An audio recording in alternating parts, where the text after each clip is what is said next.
स्वागत है सभी का एक बार फिर लक्ष्यवेदी कोचिंग इंस्टीट्यूट के चैनल पे।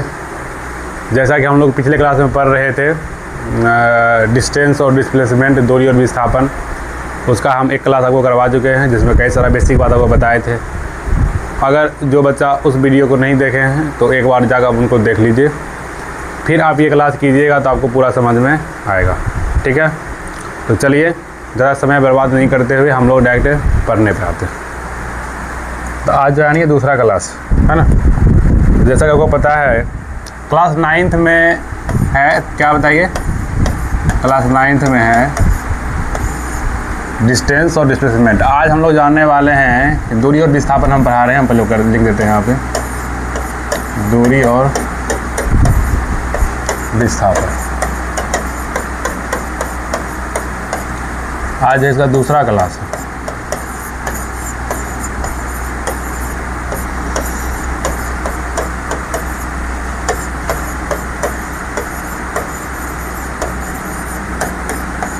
ठीक है, आज ये कौन सा क्लास है बताइए। आज ये जो है दूसरा क्लास है। जो बच्चा पहला क्लास नहीं देखेंगे वो क्या करेंगे, जाके देख लेंगे। देखिए,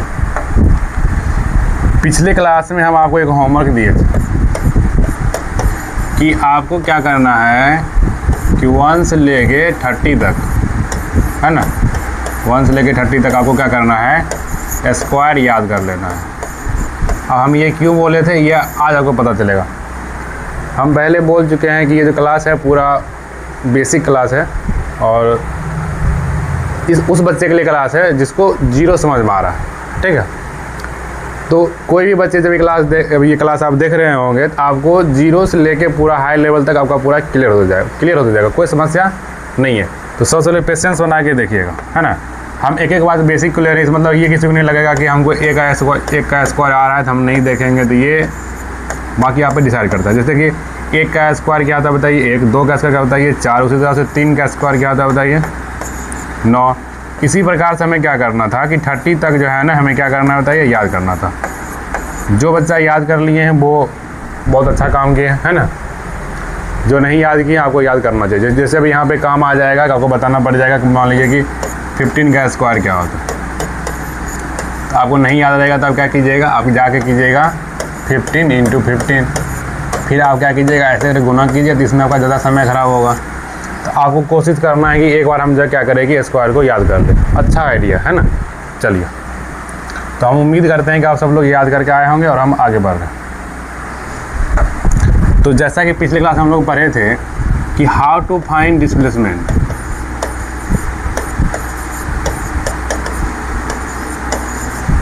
हाउ टू फाइंड डिस्प्लेसमेंट यानी विस्थापन हम कैसे ज्ञात करते हैं, विस्थापन को हम कैसे निकालेंगे।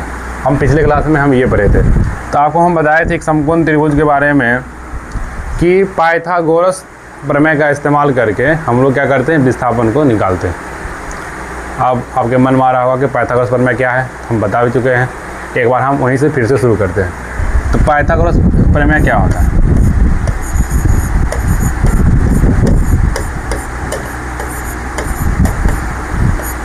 पाइथागोरस प्रमेय कहता है क्या, समकोण त्रिभुज में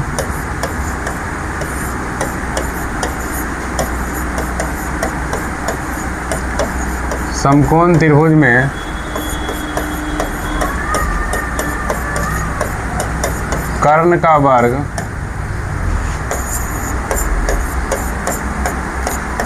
शेष दो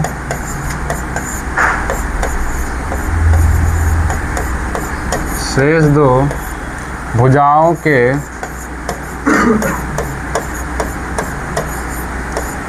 वर्गों के योग के बराबर होता है।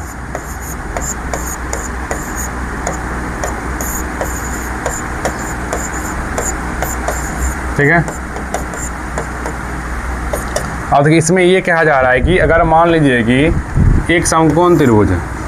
अब समकोण त्रिभुज किसको कहते हैं बताइए। तो समकोण त्रिभुज कहते हैं कि जिसका एक कोण जो है ना 90 डिग्री हो। हम लोग पढ़ चुके हैं त्रिभुज के बारे में, हम लोग पढ़े होंगे कि त्रिभुज का जो है ना तीनों कोनों का, अगर मान लीजिए कि हम ये angle A plus angle B और एंगल सी को अगर हम जोड़ दें तो वो टोटल होता है कितना बताइए 180 डिग्री। ये सारे बच्चे आप पढ़े होंगे। त्रिभुज के तीनों कोनों का जो योग होता है वो होता है 180 डिग्री, ठीक है। तो अब आपसे हम पूछ रहे हैं यहाँ पे समकोण त्रिभुज क्या होता है। देखिए समकोण त्रिभुज उसको कहते हैं जिसका एक कोण जो है वो 90 डिग्री हो, यानी कि जैसे मान लीजिए इसमें से तीनों में से कोई एक कोण जो होगा वो कितना डिग्री का होगा बताइए 90 डिग्री का होगा, 90 डिग्री का होता है, उसको हम कहते हैं समकोण त्रिभुज। इसलिए देखिए यहाँ पे हम जो ये त्रिभुज बनाए हैं इसमें एंगल जो बी है यहाँ पे ये बी जो है वो है कितना डिग्री बताइए 90 डिग्री है। अब बाकी ए और सी को जोड़ देंगे तो वो हो जाएगा 90 डिग्री हो जाएगा, है ना। इसलिए क्या होता है समकोण त्रिभुज। कह रहा है कि समकोण त्रिभुज में कर्ण का वर्ग। अब देखिए कर्ण क्या होता है कि अगर मान लीजिए कि त्रिभुज है, अगर हम ध्यान से देखें तो ये तो सबसे लंबी भुजा आपको दिख रही है, इसको हम लोग कहते हैं कर्ण। कर्ण मीन्स इसको हम अंग्रेजी में कहते हैं हाइपोटेनस।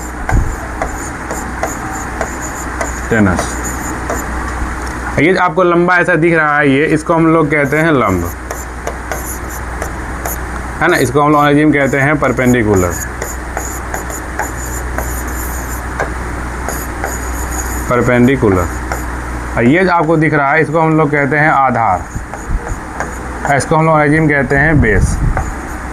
इसको अलग अलग नाम से डिनोट भी किया जाता है, जैसे कि आपको बता दें लंब को कहीं पे एल फॉर लंब भी कहा जाता है और पी फॉर परपेंडिकुलर भी कहा जाता है। कर्ण को कहीं के फॉर कर्ण भी कहा जाता है, एच फॉर हाइपोटेनस भी कहा जाता है। आधार को ए फॉर आधार भी कहा जाता है और बी फॉर बेस भी कहा जाता है। तो आपको जो मन है आप डिनोट करने के लिए याद रखिए, कोई दिक्कत नहीं है। तो पाइथागोरस थ्योरम ये कहता है जो कर्ण का स्क्वायर है, देखिए यहाँ पर लिखा है कर्ण का वर्ग वो बराबर होता है किसके बताइए शेष दो भुजा। शेष दो भुजा इसमें क्या है बताइए एक लंब है और एक क्या होता है एक आधार है। हम यहाँ पर लिख देते हैं लंब और आधार। फिर आगे जब आप पढ़िएगा तो इसमें ये भी लिखा हुआ है कि शेष दो भुजाओं के वर्ग के यानी कि दोनों का स्क्वायर करना पड़ेगा, वर्ग के योग के बराबर होता है। देखिए यहाँ पे योग भी कर दिए। तो ये जो है ना हमारा क्या होता है ये फार्मूला निकल के आता है। तो आपको याद रखना है क्या कि कर्ण स्क्वायर बराबर फार्मूला आया है लंब स्क्वायर प्लस आधार स्क्वायर। कहने का मतलब ये है क्या कि अगर हम ये लंब और आधार को जोड़ देंगे तो वो कर्ण के बराबर होता है स्क्वायर में, है ना। याद रखेंगे बात को, सिर्फ लंब करने की बात नहीं है, यानी कि लंब का स्क्वायर कर दे प्लस आधार का स्क्वायर कर दे तब वो कर्ण के स्क्वायर के बराबर होता है। ये फार्मूला आपको याद रखना है। फिर देखिए ये फार्मूला से जो है ना और भी फार्मूला निकल जाता है, इसको भी आपको याद करवा देते हैं। जैसे देखिए यहाँ पे कि कर्ण बराबर क्या होता है ये लंब स्क्वायर प्लस आधार स्क्वायर। आपसे कभी पूछ लेगा, मान लीजिए कि आपको जो है ना अगर कर्ण निकालना है तो हम लंब और आधार का फार्मूला लगा दिए, लेकिन अगर आपको मान लीजिए कि लंब निकालना तो फिर आप क्या कीजिएगा, तो क्या करेंगे देखिए यहाँ पे कि आपको लंब निकालना है तो आधार को इस तरफ ला के आप घटा दीजिए। तो ये हो जाएगा क्या, देखिए यहाँ पे हो जाएगा कर्ण स्क्वायर माइनस में हो जाएगा आधार स्क्वायर। बहुत बेसिक सी बात है। फिर अगर आपको आधार निकालना होगा तो आप क्या कीजिएगा बताइए, इधर लाके लंब को लाके घटा देंगे तो वो हो जाएगा कर्ण स्क्वायर माइनस लंब स्क्वायर। कोई दिक्कत नहीं यहाँ तक। ये तीन फार्मूला है। अब ट्रायंगल के अगर बेसिस पे हम देखें ये फार्मूला कैसे इस्तेमाल करेंगे, देखिए यहाँ पे ये जो आपको दिख रहा है यहाँ पे AC, तो कर्ण के जगह पे हम लिख देंगे AC का स्क्वायर। और देखिए लंब वहाँ पे है तो लंब यहाँ पर हमारा क्या होता है ये AB का स्क्वायर, और यहाँ पर आधार हमारा क्या होता है ये BC का स्क्वायर। तो ट्रायंगल में जो हम नामकरण किए हैं, जो ट्रायंगल का जो हम साइड का जो नाम दिए हैं उसके अनुसार से ये सारा फार्मूला होगा, है ना। तो यही हमारा है क्या बताइए पाइथागोरस थ्योरम। हम इसी के आधार पे क्या करते हैं कि डिस्प्लेसमेंट को क्या करते हैं निकालते हैं। तो अगर आप सब बच्चे यहाँ तक समझ गए हैं तो आपको बहुत ही बेनिफिट होगा। अब हम लोग पढ़ेंगे सवाल कि हम लोग क्या करेंगे क्वेश्चन से देखेंगे कि हम डिस्प्लेसमेंट निकाल पाते हैं या नहीं निकाल पाते हैं। तो हम लोग चलते हैं अब पहले क्वेश्चन की तरफ, ठीक है। एक सवाल हम लोग लेते हैं यहाँ पे, ठीक है ना। देखिए यहाँ पे मान लेते हैं कि एक व्यक्ति यहाँ से चलना शुरू किया, यहाँ पे आया और फिर जो है इस तरफ मुड़ गया। यहाँ से यहाँ तक का जो दूरी है वो है 4 मीटर और यहाँ से यहाँ तक का जो दूरी है वो कितना बताइए 3 मीटर, ठीक है। मान लीजिए कि जो व्यक्ति है इस पॉइंट से चला है और इस पॉइंट पे आया है ना। समझ गए बात को, बहुत बेसिक सवाल आपको दे रहे हैं।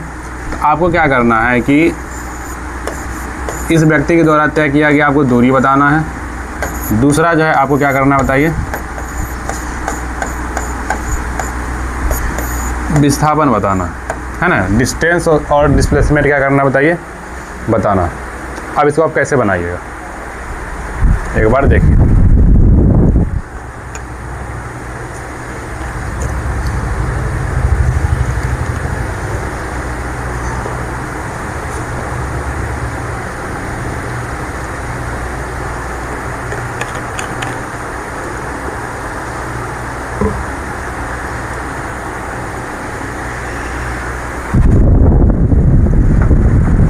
बहुत आसान सवाल है। दूरी में हम पढ़े हैं क्या, अगर जो व्यक्ति जहाँ से चलना शुरू करता है वो उसका होता है प्रारंभिक बिंदु।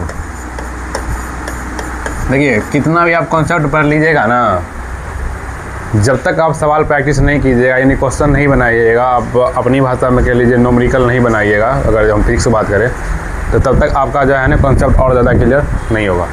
कॉन्सेप्ट पढ़ने का जब सवाल बनाते हैं तो वो और अच्छा से क्या होता है कि हमारे मन में दिमाग में क्या होता है बैठ जाता है, उसको हम और अच्छी तरह से समझ पाते हैं। तो यहाँ इसको हम लोग कहते हैं प्रारंभिक बिंदु। और ये जो हमारा है क्या है बताइए,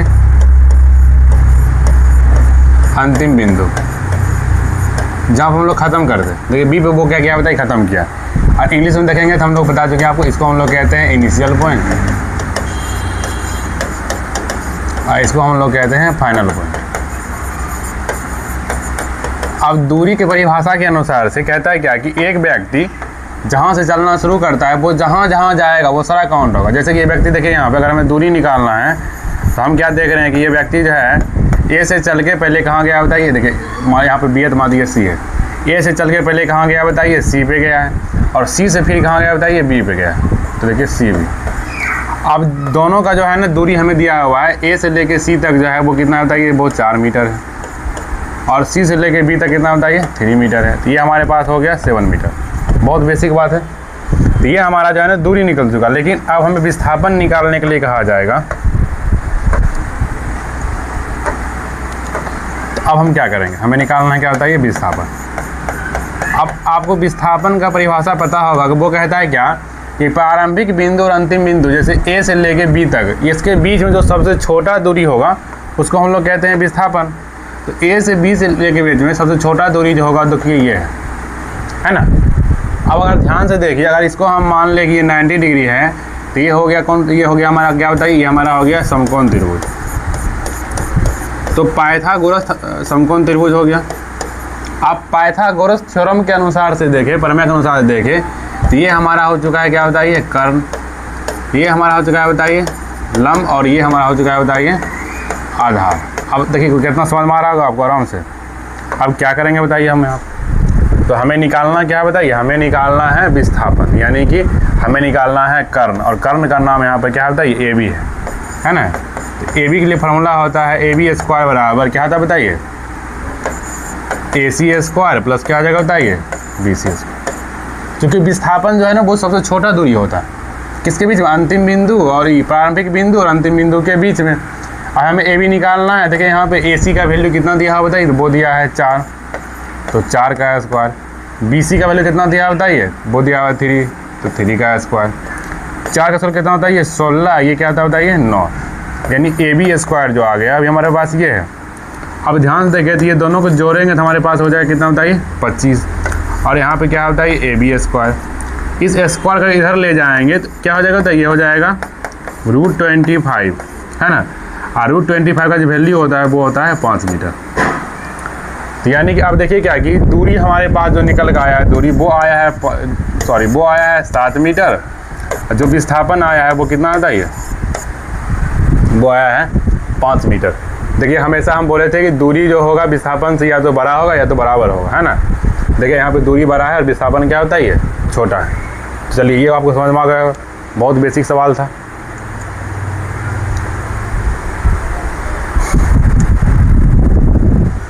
चलिए तो अब हम लोग अगला सवाल देखते हैं।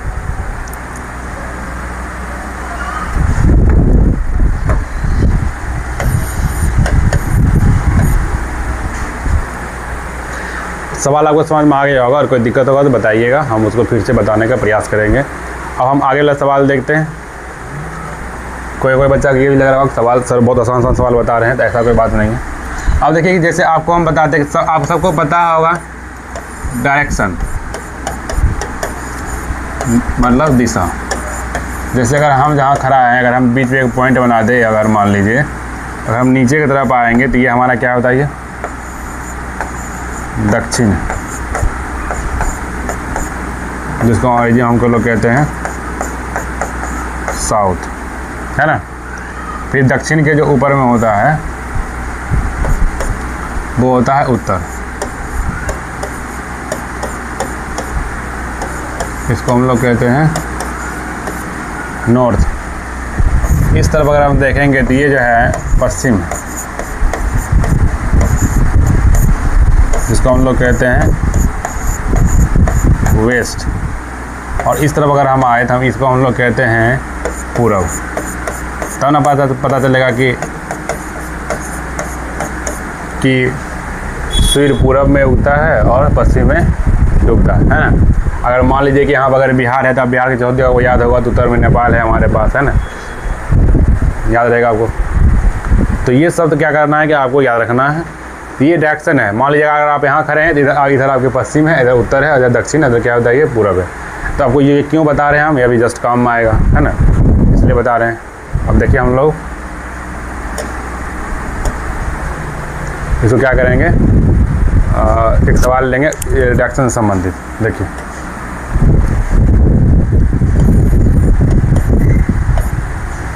कह रहा है कि एक व्यक्ति है सोहन नाम का। सोहन अपने घर से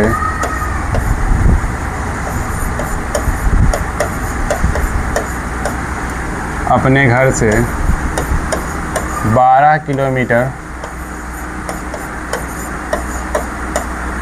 दक्षिण की ओर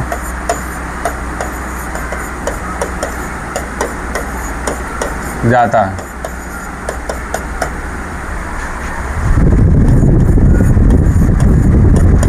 फिर वह 5 किलोमीटर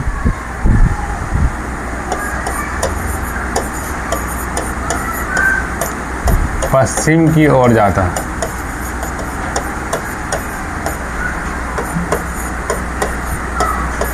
पश्चिम की ओर जाता है। तो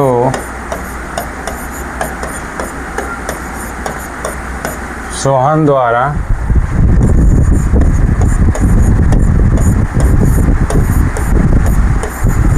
तय दूरी एवं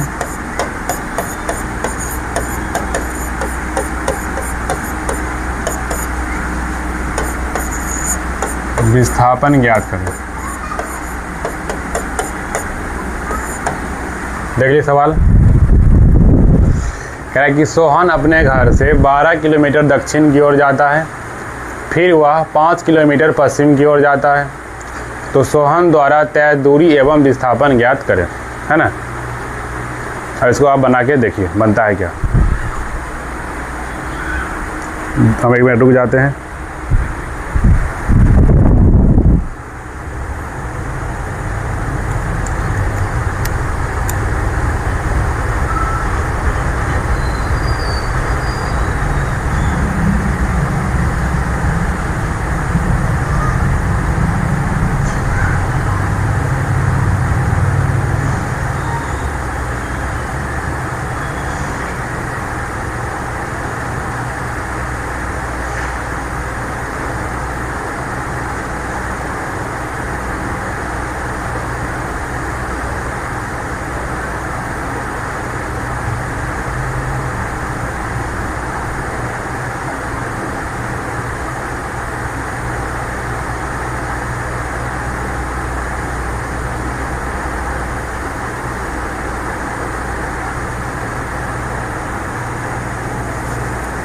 चलिए अब देखते हैं।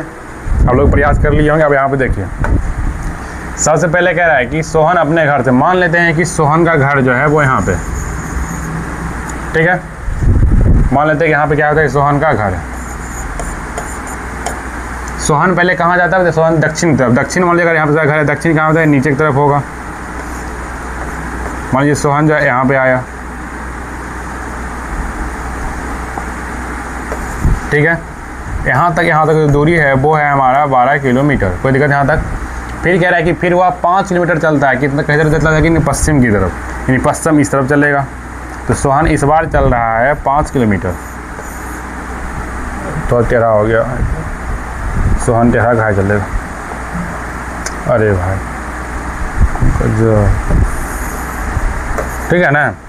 फिर यहाँ कितना आया बताइए? यहाँ पे आया है वो 5 किलोमीटर, ठीक है ना। तो मान लेते हैं कि सोहन यहाँ से चलना शुरू किया घर से, ये ए हो गया और ये क्या होता है? ये बी हो गया और ये हो गया सी हो गया, है ना। जैसे मान लीजिए कि आप अपने घर से चले कोचिंग आए, हो सकता है आपके आने तो बहुत से आप टर्न लेते होंगे, तो जितना भी आप टर्न लेते हैं, जहाँ जहाँ से आप घूम के आते हैं, वो दूरी में तो काउंट होगा। लेकिन जब बात विस्थापन की आएगी तो फिर आपके और आपके घर और कोचिंग के बीच में जो सबसे छोटा रास्ता होगा उसी को हम लोग क्या करेंगे? काउंट करेंगे। दूरी में तो आप जहाँ जहाँ जाइएगा, जहाँ जहाँ भटकिएगा वो सब काउंट होगा, लेकिन विस्थापन में हम सभी को काउंट नहीं करते हैं। तो आप देखिए यहाँ पे कि हमें सवाल में कहा गया है कि आप क्या निकालिए? सबसे पहले दूरी। अगर हम दूरी के अनुसार से देखें तो बहुत एकदम पूरा क्लियर है कि सबसे पहले वो 12 किलोमीटर चला है, फिर कितना चला है बताइए? फिर चला है 5, यानी आंसर डायरेक्ट हो जाएगा कितना होता है? 17 किलोमीटर। लेकिन अब बात जब विस्थापन की आएगी, विस्थापन कहता है कि सबसे छोटी दूरी, जो कि सबसे छोटा दूरी हमें जो दिख रहा है वो हमें दिख रहा है क्या बताइए? ये वाला पॉइंट देखिए। तो हमें इसको निकालना पड़ेगा। फिर हम वही फार्मूला लगाएंगे, कौन सा बताइए? पाइथागोरस थ्योरम लगाएंगे। तो हमें ये निकालना पड़ेगा नहीं, यानी हमें विस्थापन के लिए हमें क्या निकालना पड़ेगा? तो हमें AC निकालना पड़ेगा। तो विस्थापन वाला आपको फार्मूला क्या करना पड़ेगा? तो पूरा इस्तेमाल करना पड़ेगा। तब करिए पूरा वाला इस्तेमाल। तो विस्थापन जो हमारा है वो क्या होता है? वो हमारा है AC, है ना। तो AC स्क्वायर हमारा हो जाएगा ये दोनों का स्क्वायर, देखिए AB स्क्वायर और प्लस हो जाएगा बताइए आपका BC स्क्वायर। तो AB हमारा क्या होता है? ये 12 का स्क्वायर प्लस ये हो जाएगा 5 का स्क्वायर। अब देखिए आपको कहा बोल रहे थे कि हम स्क्वायर याद करने के लिए, देखिए अभी काम आ रहा है ना, ये आपको हम बोले थे याद करने का। अभी बताइए 12 का स्क्वायर कितना होता है बताइए? तो होता है 144, ये हो जाएगा हमारा 25। यहाँ पे AC स्क्वायर, तो AC स्क्वायर बराबर हो जाएगा, ये अगर करेंगे तो 169, इसको उधर ले जाए तो क्या हो जाएगा? AC बराबर हो जाएगा रूट, यहाँ पे समझिएगा बात को, देखिए ये रूट इधर रूट इसलिए आया कि हम इस स्क्वायर को इधर भेज दिए, ठीक है ना। इसलिए हमारे पास जो AC बराबर हो जाएगा वो हो जाएगा 13 रूट 169 का वैल्यू होता है 13, यानी ये हमारा कितना हो जाता है? ये हमारा हो गया 13 किलोमीटर, है ना। यानी कि जो सोहन है वो दूरी तय किया है कितना बताइए? 17 किलोमीटर, लेकिन विस्थापन कितना तय किया है मात्रा बताइए? 13, यानी 13 किलोमीटर। कितना आसान सवाल था बताइए। तो इस तरह से जो है ना हम विस्थापन के सवाल देके इसको रिवीजन कीजिए। अब जो है जल्दी हम जो है ना ग्रुप में जो है ना एक सवाल का पूरा ग्रुप भेजेंगे। अभी आपको बहुत आसान सवाल बता रहे हैं ताकि आप सीखिए। अब ये दोनों वीडियो का आप क्या कीजिए, पूरी तरह से बढ़िया से इसको देखिए, और आगे हम जो है करीब इस पर और भी करीब बहुत सारा टाइप के सवाल बताएंगे। हो सकता है अभी आपको ये आसान लग रहा हो, लेकिन जब आगे जैसे जैसे क्लास बढ़ते जाएगा तो बहुत अच्छा सवाल आने वाला है, आपको पता चल जाएगा। इसलिए आज के लिए इतना ही। आप पूरा इसको ध्यान से देखिए, इसको ध्यान से पढ़िएगा, और हम लोग जल्द ही मिलेंगे अगले क्लास में, जिसमें सिर्फ और सिर्फ हम लोग क्या करेंगे? बहुत सारा उसमें क्वेश्चन बनाएंगे, ठीक है ना। तो एकदम मस्त रहिए, स्वस्थ रहिए। हम लोग मिलते हैं अगले वीडियो में। चलिए, धन्यवाद।